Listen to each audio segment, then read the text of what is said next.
Bem, se os brasileiros não me querem como seu imperador, então tornar-me-ei um professor. Isso foi dito por Dom Pedro II, mostrando sua total indiferença em tentar combater o movimento republicano, que poderia levar ao fim da monarquia. Diferente de outras monarquias da época, Pedro não se preocupava em combatê-los. No vídeo de hoje você vai compreender melhor o que levou a monarquia a acabar no Brasil.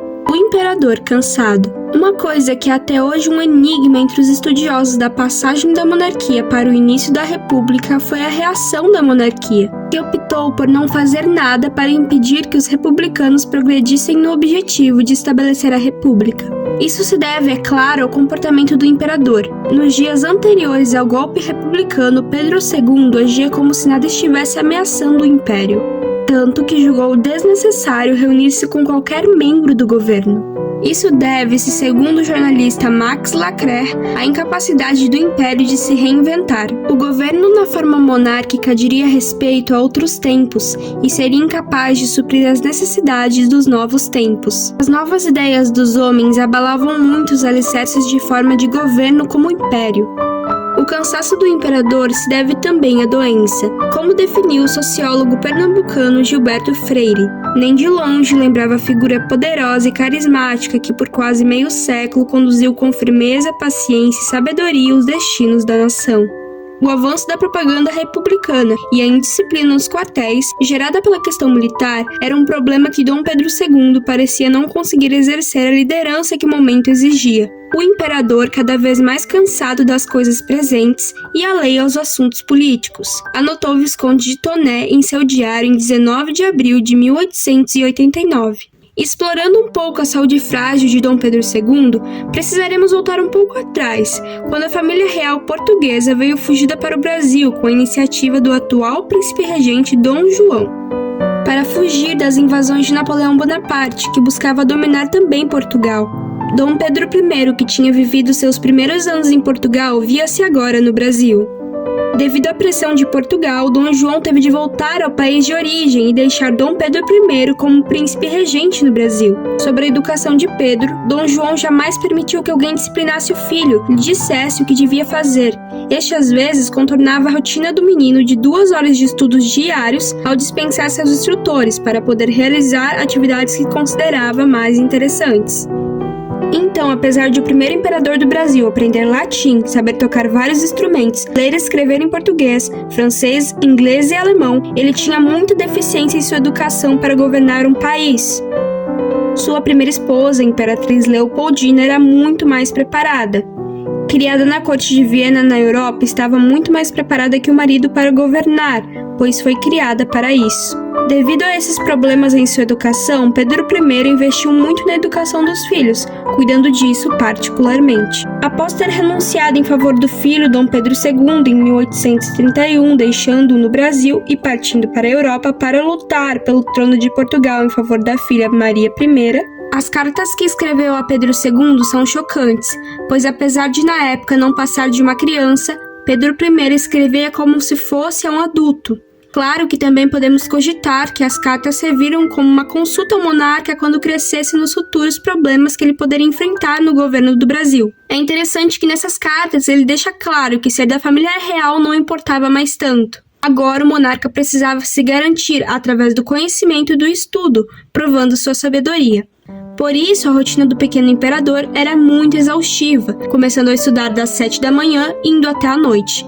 Isso para uma criança, ou seja, teve uma infância muito triste e sem muitos momentos para ser de fato criança. Devido a isso, se explica por que o imperador ficou cansado e velho demais para tentar combater os republicanos.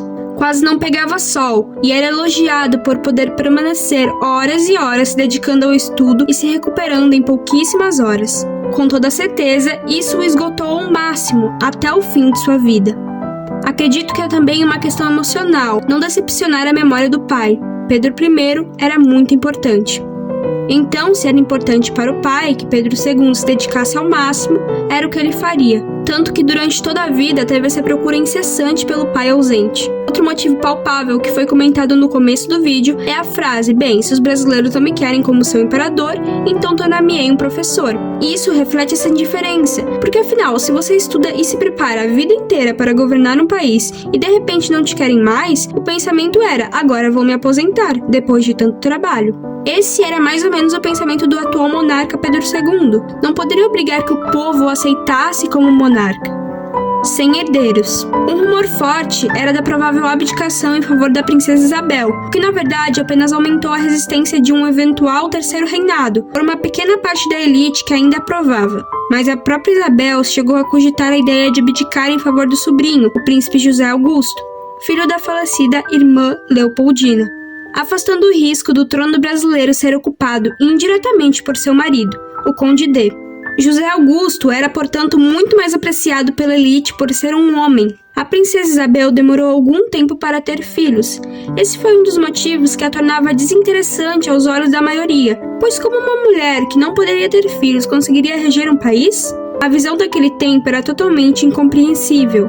Com o imperador muito debilitado, o Conde D escreveu em seu diário: o declínio da monarquia não faz senão se acentuar cada vez mais. Em outra carta escreveu: imperador, por mais que seja sua vontade boa, já é incapaz de governar como governava antes de adoecer. Desde muito jovem, ele era vítima de ataques de epilepsia, mas ele era um péssimo garoto propaganda. Por mais que tenha sido recebido nas cidades e em festas, logo ficou claro sua falta de habilidade política. Sem contar que os 2 filhos que o imperador teve com a imperatriz Teresa Cristina, a partir da meia-idade vítima de diabetes, o que se agravou muito mais nos últimos 2 anos do seu reinado. O Conde D, preocupado com a impopularidade da família real, fez uma longa viagem pelo norte e nordeste do país para tentar defender o império. Morreram muitos jovens, ainda quando eram crianças, na mais tenra idade. A abolição da escravatura. A lei que aboliu a escravatura, a chamada Lei Áurea, assinada pela princesa Isabel durante o tempo em que ficou como regente, enquanto o pai estava fora, foi o fator mais eficiente na propaganda da ideia republicana. Na verdade, tornar os escravos livres era sim uma pauta da monarquia. José Bonifácio, por exemplo, que foi o tutor de Dom Pedro II e dos grandes propagadores da independência do Brasil, afirmou que nós reduzimos os escravos e os reduzimos a brutos animais. Isso prova que a família real brasileira nunca foi a favor da escravidão no Brasil, mas sim a favor da abolição da escravatura. O problema é que o trabalho escravo era a base da economia brasileira. É claro que o sistema de trabalho escravo já não bastava para atender às novas condições de produção que o desenvolvimento da economia brasileira vinha exigindo. Novos métodos de produção estavam a exigir novas relações de produção.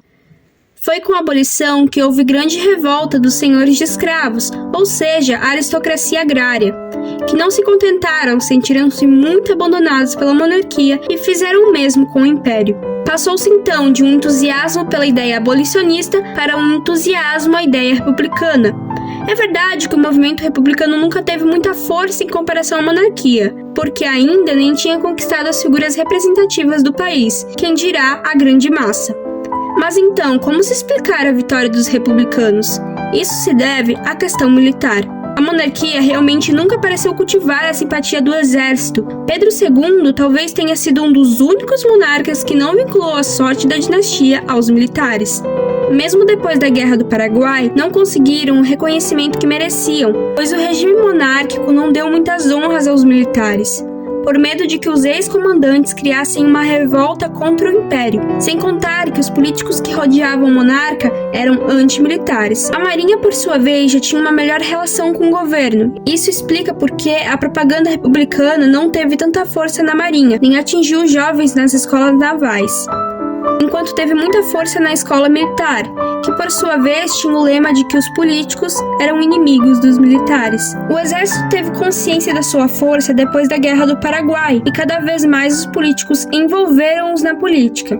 Isso também era temido por alguns, pois ocasionaria, como ocasionou, o envolvimento nacional. Difundiu-se, juntamente com o movimento abolicionista, o positivismo, que é um movimento que visa o progresso social por meio do conhecimento científico, tendo como noção que a igreja não deve ser uma base de ideia para o governo. Essa é a origem da chamada questão militar, que teve grande importância na queda da monarquia. O futuro presidente do Brasil, Marechal Deodoro da Fonseca, ganhou muita visibilidade na Guerra do Paraguai. Mas, na verdade, ele era um anti-republicano. Em 1888, escreveu ao sobrinho: "Não te metas em questão republicana, porque a república no Brasil e uma desgraça completa é a mesma coisa." Dizia Marechal que um ano depois iria proclamar a república. É importante pensar que faltou ao imperador, principalmente aos políticos, aos homens que governavam, um pouco de tato para lidar com os militares, contornando a situação e impedindo que o movimento evoluísse cada vez mais. O Visconde de Ouro Preto, segundo boatos, havia decretado a prisão de Marechal, o que revoltou os militares, que exigiam que o Visconde fosse removido. Ou seja, não era para mudar o governo, mas sim um gabinete. Mesmo porque a corrente republicana era uma minoria ativa, culta e sensibilizada pelo positivismo. O grupo dos filósofos republicanos, liderados por Benjamin de Magalhães, um brilhante professor da escola militar e que tinha grande influência de Deodoro. A outra corrente, uma elite conservadora mais numerosa, era constituída por veteranos de guerra do Paraguai. De alguma forma, eles só admitiriam a república depois da morte do imperador. Esses dois grupos estavam unidos em torno de Deodoro, mas os filósofos republicanos conseguiram arrastar a elite conservadora, formando assim um grupo só contra a monarquia. O movimento, que inicialmente era apenas contra o ministério, culminou no golpe que se deu em 15 de novembro de 1889, deixando para trás aquela que foi a primeira e a única monarquia da história americana.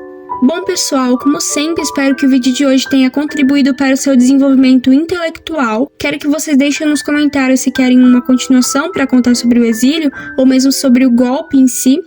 Obrigada pela sua audiência e até o próximo vídeo.